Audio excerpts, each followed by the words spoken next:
वीर मनुष्य नामक होते.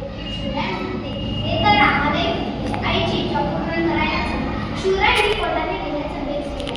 शिवराय विचार करू लागले, या कामगिरीसाठी कोणामुळे कोण जिंकेल हा बोल. त्यांच्या नजरेसमोर आला तानाजी.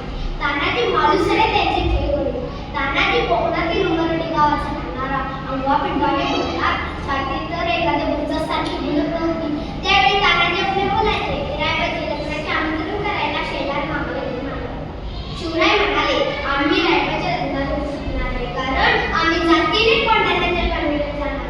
ताडकन तानाजी म्हणाला, महाराज, तानाजी जिवंत असताना मेजुवावरचे कणवेला आपण जाणार ते काही नाही. अधिकारी कोंढाण्याचे मग माझ्या रायबाचे.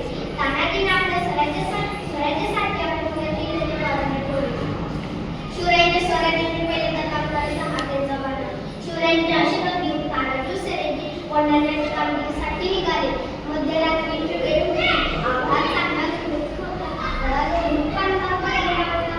न वाजता तानाजी घरी गोंधांड झाले होते. तिकडून कोणी येणार नाही म्हणून तिकडे पाहत होता. तानाजीने हीच बाजू निवडली. सुरेखीला म्हणाले, सुरेखी, 500 मावळे घेऊन कल्याण दरवाजा गाठ. मी 300 मावळे घेऊन गड चढून वर येतो. गड चढताच आम्ही कल्याण दरवाजा उघडतो. या तुम्ही भुसाईनं धुवून शोधून जा. असे म्हणून तानाजी सुरेखी आपापल्या वाटेने निघाले. तानाजीने आपल्याबरोबर घोरपड आणली. तिचे नाव प्रश्न होती. आपल्या डोक्यात भिंतीत उभ्या भिंतीत तानाजीने घोरपडला दोरी बांधली व वर शोधली. पण 2 वेळा घोरपड खाली पडली. आता ना तानाजीला राग. तानाजी यशोधीला म्हणाले, परत पडलीस तर खांडोस करून टाकेल. मग काय गंमत, घोरपड बसली गड्यात. रागात तानाजी पहारेकऱ्यांना माळ्याची चाहूल लागली. उगाच यांनी आपापले तलवार घेऊन माळ्याला लावले. पण लढाई सुरू झाल्या. तलवारी भिडल्या. माशांचे हात झाल्या. तेवढ्यात माळ्यांनी कल्याणाला लावले. तानाजी सिंहासन करत होते. तेवढ्यात कोंढाण्याचे किल्ले जाऊन उदय भारताला मैदानात उतरला. तानाजी व उदयभान एकमेकांशी लढू लागले. इतके जोरात लढत होते की जणू 2 ढग एकामेकांवर आपटत होते.